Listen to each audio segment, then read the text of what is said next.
Hello everyone. So guys, newspaper देखते हैं। ये एक हेडलाइन आप देख रहे हैं। हेडलाइन में गाइस एक बहुत कॉमन बात बताता हूँ। आपको जल्दी ए एंड द ये कुछ भी मिलेगा नहीं। कहीं भी आपको was were is have been कुछ दिखाई दे रहा है आपको? कुछ नहीं। हेडलाइन जो है वो निरस होता है, उसमें कोई मसाला नहीं होता, शॉर्टकट होता है।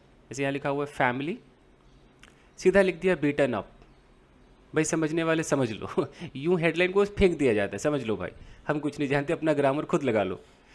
अब जो बेचारा नया बंदा है वो कैसे समझेगा कि फैमिली बीटन अप मतलब फैमिली ने पीटा कि फैमिली को पीट दिया गया है? समझ में नहीं आ रहा है।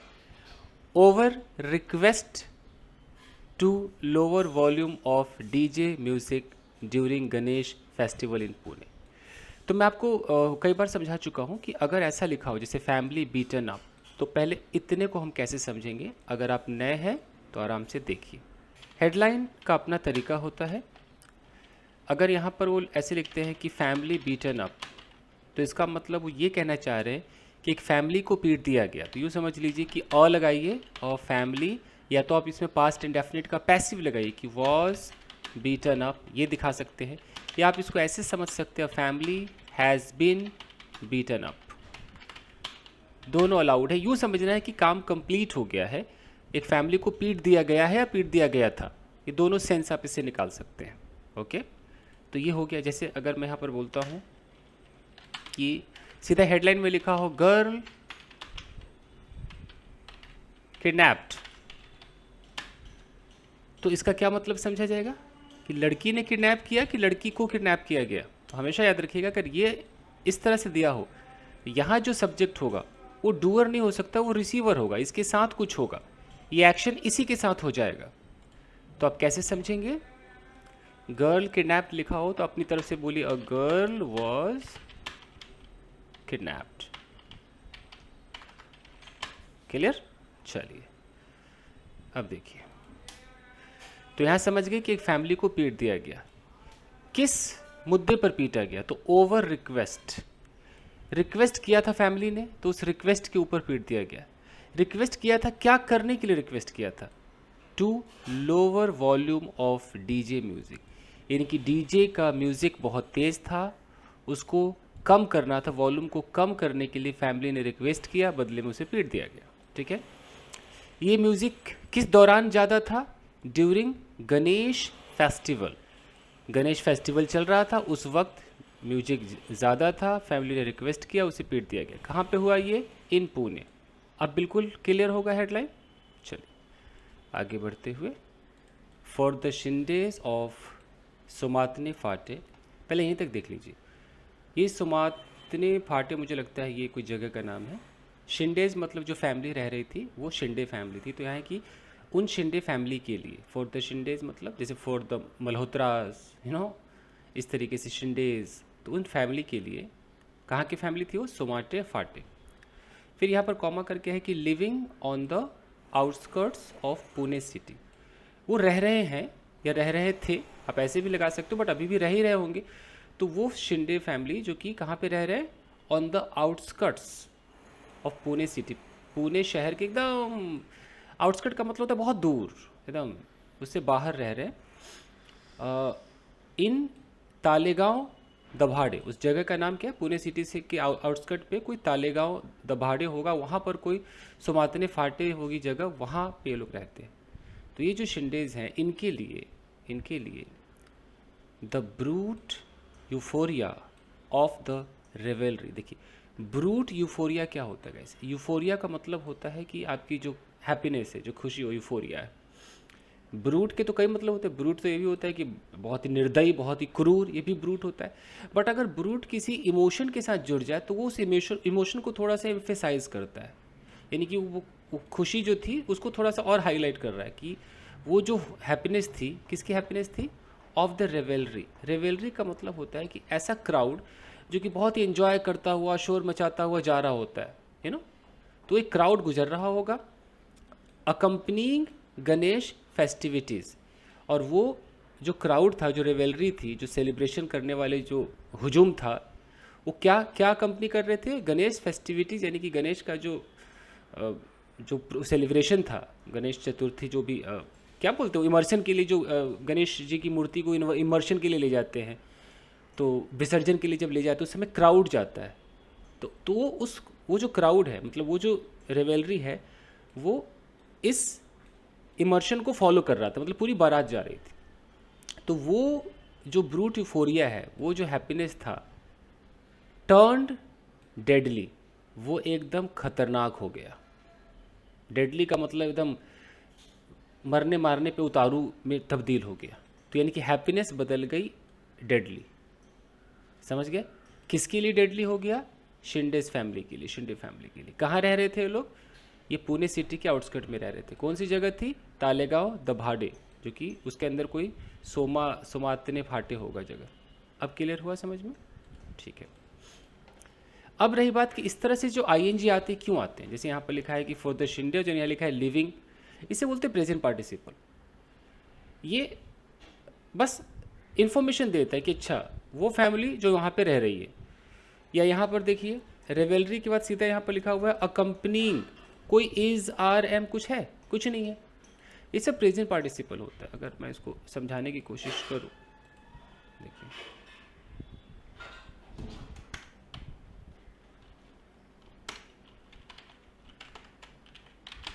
प्रेजेंट पार्टिसिपल,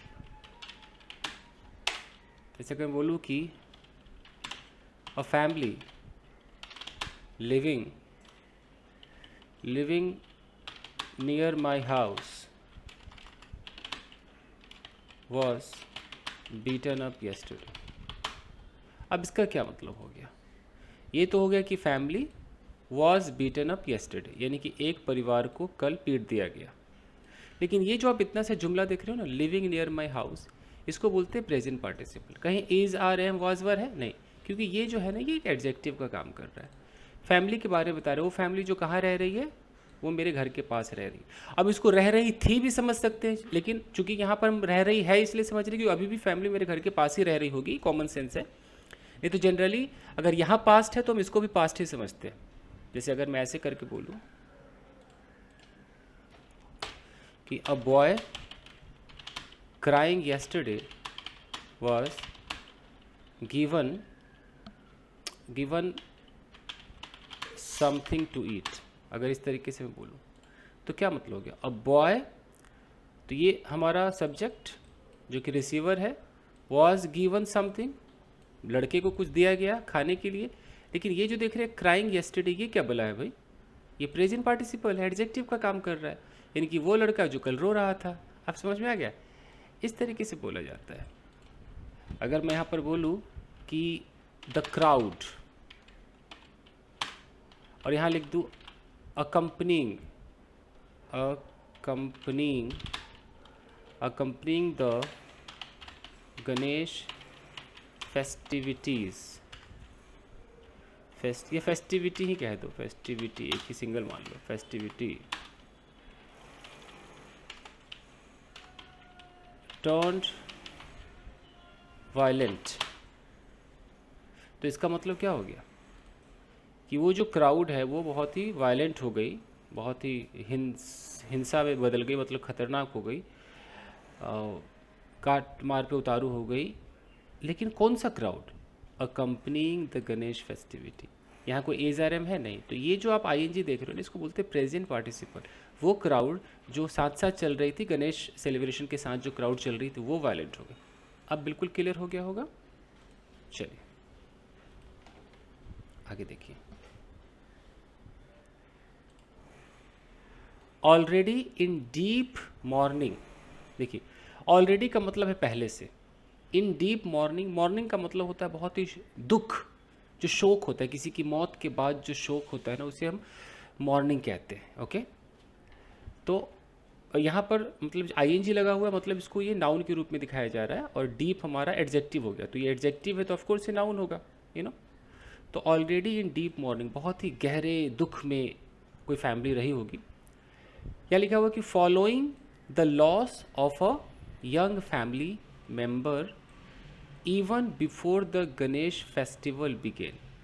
अब देखिए, already in deep mourning following the loss, ये फॉलोइंग का मतलब समझते हैं आप लोग? फॉलोइंग का मतलब होता है किसी चीज़ के बाद, इस फॉलोइंग को भी आराम से समझिए, देखिएगा बहुत इंपॉर्टेंट है, अखबारों में बहुत आता है। जैसे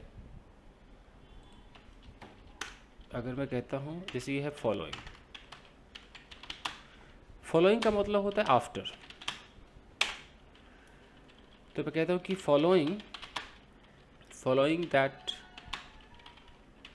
brutal incident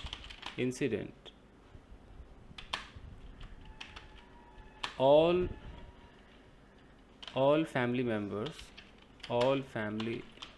members ran away। तो सारी की सारी फैमिली जो थी वो भाग गई। किस चीज़ के बाद भागी? फॉलोइंग दैट ब्रूटल इंसिडेंट, उस खतरनाक इंसिडेंट के बाद। तो ये आफ्टर वाली फीलिंग देता है following. Okay, following the incident या following the death of a boy, यानी कि एक लड़के की मृत्यु के उपरांत। फॉलोइंग मतलब उसके बाद। तो यहाँ देख लीजिए कि फॉलोइंग द लॉस, तो यानी कि लॉस के बाद। किसका लॉस हुआ? Of a young family member, एक बहुत ही नौजवान परिवार के सदस्य का लॉस हो गया। कब हुआ? Even before the Ganesh festival began, Ganesh festival के शुरू होने से पहले ही मौत हो गई। तो उस मौत के बाद ऑलरेडी डीप मॉर्निंग, पहले ही डीप मॉर्निंग मतलब बहुत ही गहरे सदमे में थे, दुख में थे। फिर है कि their gloom was compounded. Their मतलब उनका, ग्लूम का मतलब होता है दुख, शोक। तो उनका जो दुख था वॉज कंपाउंडेड। कंपाउंड का मतलब होता है कि और उसको बद से बदतर कर देना, और बढ़ा देना। तो उनके दुख को और बढ़ा दिया गया।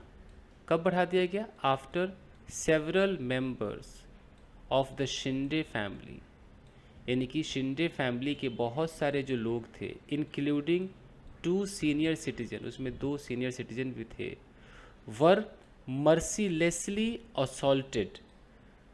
पास्ट इंडेफिनिट का पैसिव, मर्सीलेसली का मतलब बुरी तरह उन्हें पीटा गया, असॉल्ट किया गया, प्रहार किया गया उन पर। ऑन द नाइट ऑफ सितंबर 25 सितंबर के रात को उनको बहुत बुरी तरह पीटा गया। तो उस पीटने के बाद, देख रहे हो यहाँ पर है ना आफ्टर, यानी कि उतने सारे फैमिली मेम्बर्स जब ये मार खा गए, उसके बाद क्या हुआ? उनका जो ग्लूम था वो और कंपाउंड कर दिया गया, उनके दुख को और बढ़ा दिया गया। पहले से वो दुखी थे क्योंकि फैमिली मेम्बर की किसी की मौत हो गई थी, ऊपर से उनको बुरी तरह पीटा गया, तो उनका जो ग्लूम है वो और क्या कर दिया गया? कंपाउंड कर दिया गया। एकदम क्लियर समझ में आ रहा है? आगे बढ़िए।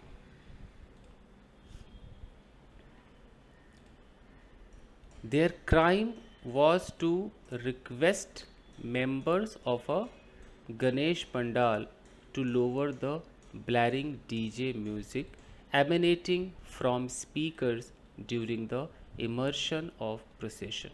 देखिए, their crime, उनका जो जुर्म था, वो जुर्म क्या था? their crime was to request करना ही उनका जुर्म था। किसको रिक्वेस्ट किया था? Members of a Ganesh pandal, Ganesh pandal के जितने मेंबर्स थे उनको रिक्वेस्ट किया था। क्या करने के लिए रिक्वेस्ट किया था? यहाँ इन्फिनेटिव देखिए, to lower the blaring DJ music. Blaring का मतलब एकदम बहुत तेज, कानों को नुकसान पहुँचाने वाला इतना तेज डीजे म्यूजिक था, उसको कम करने के लिए।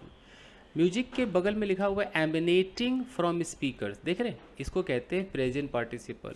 ये बता रहा है डीजे म्यूजिक जो है वो कहाँ से एमिनेट हो रहा था? तो डीजे म्यूजिक, इसको यूँ समझ लीजिए, which was emanating from speaker, जो कि स्पीकर से बाहर आ रहा था। कब? ड्यूरिंग द इमर्शन प्रोसेशन, जब वो गणेश जी की मूर्ति को जब ले जाते हैं विसर्जन के लिए, तो जो एक पूरी बारात से निकलती है, वो प्रोसेशन मतलब वो बारात, वो भीड़, इमर्शन का मतलब उसे विसर्जन करने की प्रक्रिया के दौरान यह हुआ। क्लियर है? समझ में आ गया? अब देखिए, द 65-year-old सदाशिव शिंदे, ठीक है, यहाँ पर बता रहा है कि भाई वो 65 साल के। और यहाँ पर ध्यान दीजिएगा कि यहाँ पर देखिए 65 के बाद ईयर्स नहीं लिखा हुआ है, ईयर लिखा हुआ है, समझ रहे हैं? तो ये इसका मैं एक लॉजिक पहले ही बता चुका हूँ कि ईयर्स क्या होता है। एक बार और समझाता हूँ, बस 2 सेकंड लगेगा, देख लीजिए। कि अगर आप 25 साल के हैं तो आप कहते हैं कि आई एम 25 ईयर्स ओल्ड। ये करेक्ट है आपका, कोई दिक्कत नहीं है, एकदम करेक्ट है। आपको ईयर्स लगाना है, यहाँ पर आप ध्यान दीजिए, आपको ईयर्स लगाना है, ओके। लेकिन अगर आपको ऐसे बोलना है कि एक 25 साल के लड़के को कल पीटा गया, तो जैसे आप बोलेंगे ना कि 25, उसके बाद आपको ईयर्स नहीं बोलना, ईयर बोलना। 25 year old boy, 25 year old boy was beaten yesterday. कहने का मतलब है कि अगर आपने ओल्ड के बगल में कोई बॉय, कोई गर्ल ये लगा दिया, तो फिर ये सारा का सारा एक एडजेक्टिव बन जाएगा। तो एडजेक्टिव का प्लूरल नहीं होता, प्लूरल सिर्फ इसका हो सकता है, इसका नहीं हो सकता है। तो ये ईयर को ईयर्स नहीं कर सकते, ये पूरा एक एडजेक्टिव फ्रेज बन जाएगा आपका। इस बॉय के बारे में बता रहा है, कौन सा लड़का, 25 साल का लड़का, इसका ख्याल रखना। अगर कोई बॉय नहीं, खाली ओल्ड पे रह गया है, तो आप ईयर्स लगा दो, बस इस छोटे से लॉजिक को याद रखना। तो यहाँ पर देखिए, यहाँ लिखा हुआ कि भाई द 65, तो फिर ईयर्स नहीं है, ईयर है। The 65 year old Sadashiv Shinde, उनकी उम्र क्या थी, 65 साल। एक कॉमा लगा हुआ है, कॉमा के बाद यहाँ पर हु लगा हुआ है। ये हु का मतलब कौन नहीं है, इस हु से जो सेंटेंस बन रहा है इसे एडजेक्टिव क्लॉज कहते हैं। Who was beaten in the head by rods and bamboo sticks. ये इस कॉमा से लेकर इस कॉमा तक एक एक्स्ट्रा इन्फॉर्मेशन है। अभी भी जो सदाशिव शिंदे है ये हमारा सब्जेक्ट है, ये कुछ भी नहीं, ये बस एक एक्स्ट्रा इन्फॉर्मेशन है। इस सब्जेक्ट का वर्ब कहाँ है, यहाँ है, सेज। तो ये 65 साल के सदाशिव शिंदे कहते हैं, क्या कहते हैं, दैट ऑन सितंबर 17 सितंबर को his relative comma 60 year old Aryan Shinde had died, कि उनका जो रिलेटिव था जो 16 साल का था, उनका नाम आर्यन शिंदे था, वो उसकी मौत हो गई, हैड डाइड ट्रेजिकली, बहुत ही ट्रेजिडी भरी मौत थी, इन रेल एक्सीडेंट, रेल एक्सीडेंट में मौत हो गई। इन्होंने बात कही। तो यहाँ पर क्या दिखाया गया कि एक 65 साल का व्यक्ति है सदाशिव, एक छोटी सी इन्फॉर्मेशन दे दी गई कि हु वॉज बीटन, जिनको पीटा गया था, इन द हेड, उनके सर में पीटा गया था, सर पे वार हुआ था, बाई रॉड्स, हालांकि यहाँ पर विद होना चाहिए, with rods and bamboo sticks, rod से बैम्बू स्टिक से पीटा गया था। तो वो मिस्टर शिंदे ने, वो कहते हैं, क्या कहते हैं कि सितंबर 17 को हिज रिलेटिव, उनका जो रिलेटिव है, अब रिलेटिव के बाद एक कॉमा है, इसको एपोजिशन कहते हैं। ये बता रहे कि रिलेटिव कौन है, तो एक एक्स्ट्रा इन्फॉर्मेशन ये भी है कि 16 साल का आर्यन शिंदे, तो उस रिलेटिव को मतलब वो मर गया था रेल एक्सीडेंट। अब क्लियर कुछ समझ में आ रहा है? तो ये जो हिज रिलेटिव के बाद ये जो है ना, ये एपोजिशन कैसे आपको समझाता हूँ मैं, हमेशा समझाता रहता हूँ, अभी भी समझा दूँ। जैसे अगर मैं बोलूँ कि हिज, एक जस्ट मिनट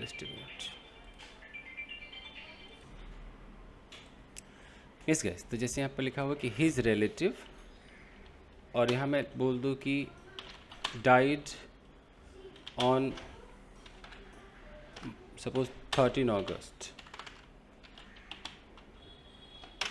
तो इसका मतलब है कि उसका रिश्तेदार 13 अगस्त को मर गया। अब मैं यहाँ पर कह दूँ कि हिज रिलेटिव, और यहाँ एक कॉमा लगा दूँ, और यहाँ पर मैं बता दूँ कि उसका नाम आर्यन था, आर्यन, और फिर यहाँ कॉमा लगा के बोलूँ डाइड ऑन 13 अगस्त, तब भी हो गया कि उसका जो रिलेटिव था, हमने एक एक्स्ट्रा इन्फॉर्मेशन दे दिया कि उसका नाम क्या था, आर्यन था। तो ये जो है ना, इसको एपोजिशन कहते हैं, नाउन इन एपोजिशन। तो ये भी एक मतलब ग्रामर ने हमें एक ये भी हथियार दिया है अपनी बात को कहने का, मतलब एक्स्ट्रा इन्फॉर्मेशन रखने के लिए हमारे पास कई सारे हथियार हैं। एपोजिशन है हमारे पास एडजेक्टिव क्लॉज है, हमारे पास प्रेजेंट पार्टिसिपल है, पास्ट पार्टिसिपल, मतलब कमाल है।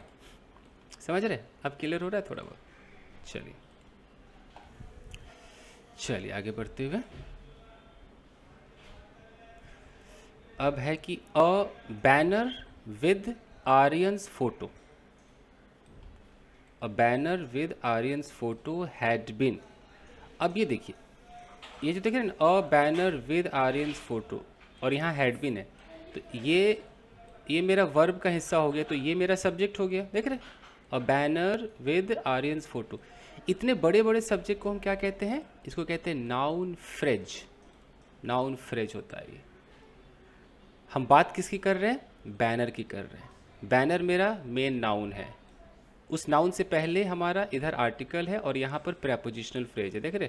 A banner with Aryan's photo, यानी कि आर्यन की फोटो के साथ एक banner had been, banner had been, अब आगे देखते हैं क्या लिखा है।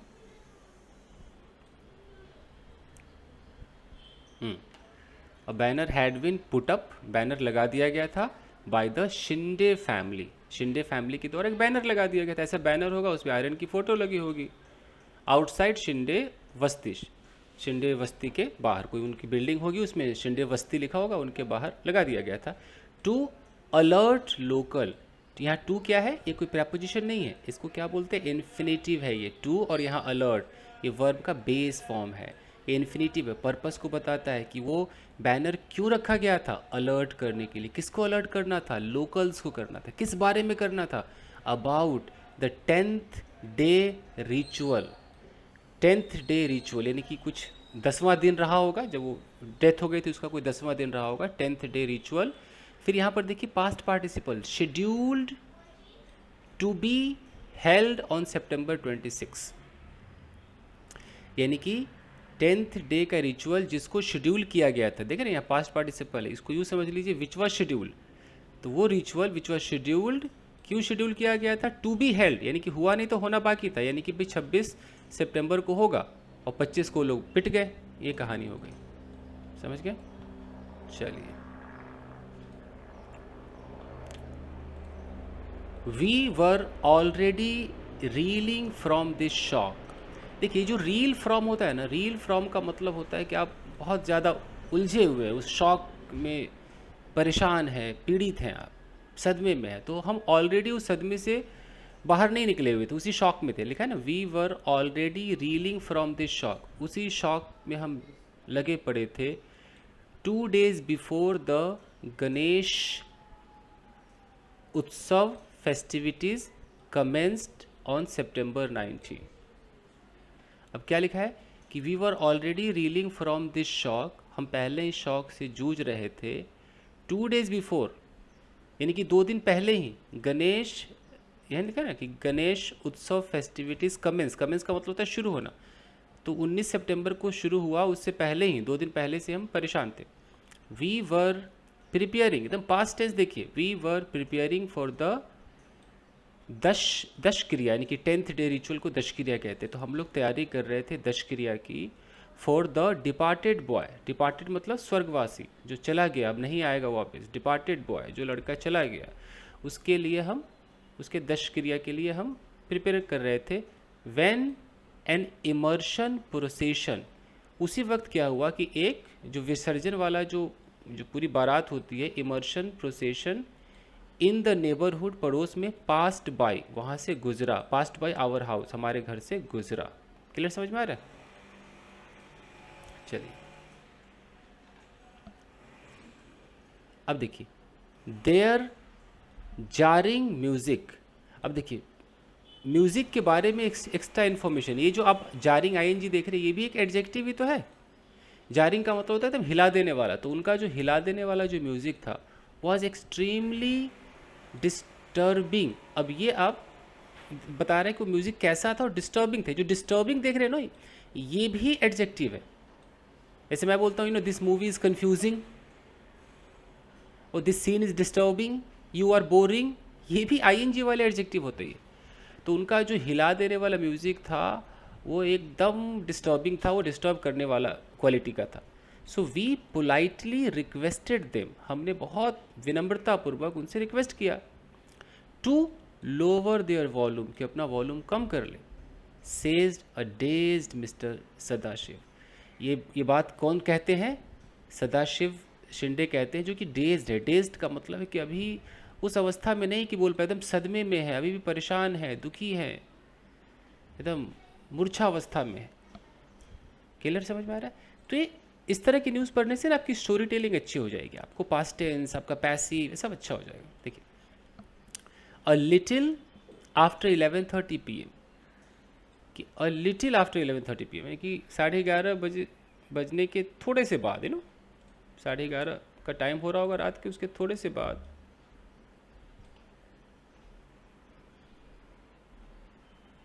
दैट डे, उस दिन, after the procession members returned from the immersion.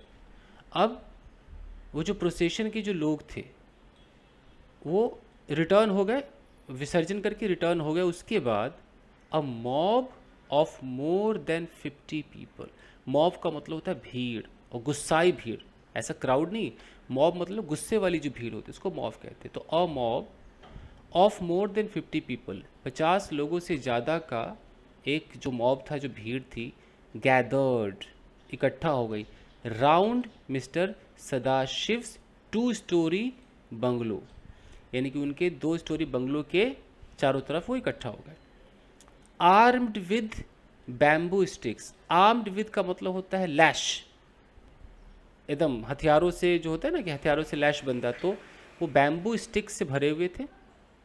Rod था उनके पास, एंड इवन मैशेट्स, यानी कि नाइफ, बड़े बड़े जो कटार होते हैं, मैशेट्स भी उनके पास थे।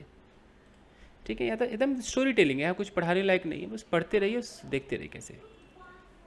According to Mister Sadashiv's wife Surekha, यानी कि मिस्टर सदाशिव की पत्नी जो सुरेखा है, सॉरी बोला ही नहीं जा रहा, हाँ, तो मिस्टर सदाशिव की जो वाइफ सुरेखा है, उनके अनुसार, यहाँ पर एक कॉमा बीच में 55 लिखा है, इसे एपोजिशन कहते हैं। ये सुरेखा जी के बारे में बता रहा है कि सुरेखा जी की उम्र क्या है, 55 साल। तो उन्होंने द मॉब, उनके अनुसार कि the mob first attacked and badly injured another relative. वो जो भीड़ थी, गुस्साई भीड़ थी, सबसे पहले उसने अटैक किया और बुरी तरह घायल कर दिया एक दूसरे रिश्तेदार को। कॉमा सुनील शिंदे, देख रहे हो, ये कॉमा और ये कॉमा के बीच में सुनील शिंदे है, याद करो एपोजिशन पढ़ाया था। कौन है वो रिलेटिव? सुनील शिंदे है। फिर यहाँ पर हु, ये क्या है? ये भी इंफॉर्मेशन है, ये एडजेक्टिव क्लॉज है। Who lived a few yards away from their residence, जो बस कुछ ही दूरी पर रहता था, उनको पहले पीटा गया। लेटर, बाद में, दे अटैक्ड अदर मेंबर्स टू, बाद में उन्होंने दूसरे मेंबर्स को भी अटैक किया। ठीक है जी। और याद रखना, अटैक के बाद कोई प्रेपोजिशन नहीं आता। जैसे यहाँ पर अटैक्ड है तो कोई ऑन वन मत लगा देना। आप लोग हिंदी में सोचते हैं ना, मुझ पर अटैक किया, अटैक्ड ऑन मी, वो ऑन नहीं आता है। अंग्रेजी अंग्रेजी है, हिंदी हिंदी है, अलग भाषाएं हैं। अब देखिए, सून आफ्टर द इंसिडेंट, घटना के तुरंत बाद, सून आफ्टर मतलब तुरंत बाद, the Talegaon police arrested 22 people, वहाँ की जो पुलिस है 22 लोगों को उसने अरेस्ट कर लिया। All residents of Shinde Basti under relevant sections of the Indian Penal Code and the Arms Act. अब यहाँ पर है कि soon after the incident Talegaon police arrested 22 people, arrest किया। यहाँ है कि ऑल रेजिडेंट्स ऑफ शिंदे बस्ती, शिंदे बस्ती के सब रेजिडेंट्स हैं।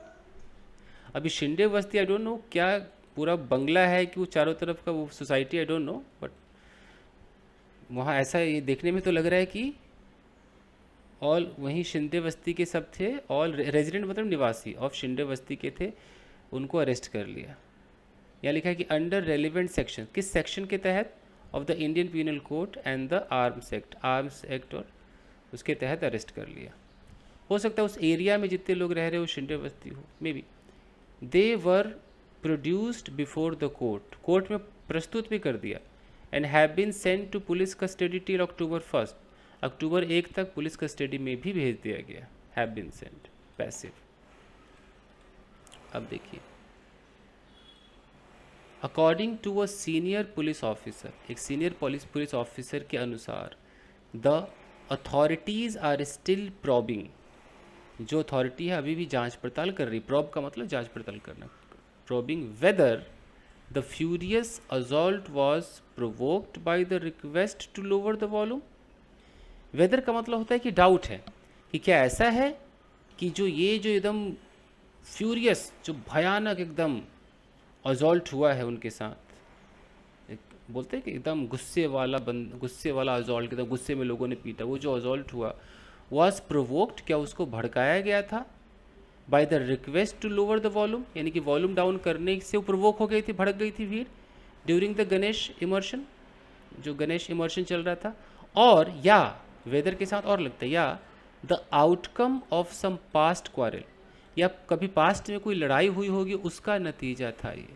ऐसा जो हायर अथॉरिटीज़ है वो इसकी जांच पड़ताल कर रही है। तो गाइस देख लिया आपने, एक सिटी न्यूज़ जब आप पढ़ते हो तो आपको बहुत कुछ सीखने को मिलता है, इसमें स्टोरी टेलिंग होती है, तो इसको आप पढ़िए। आई होप कि आपकी समझ में आया होगा। मिलते हैं अगले एपिसोड में। Thank you guys, thank you.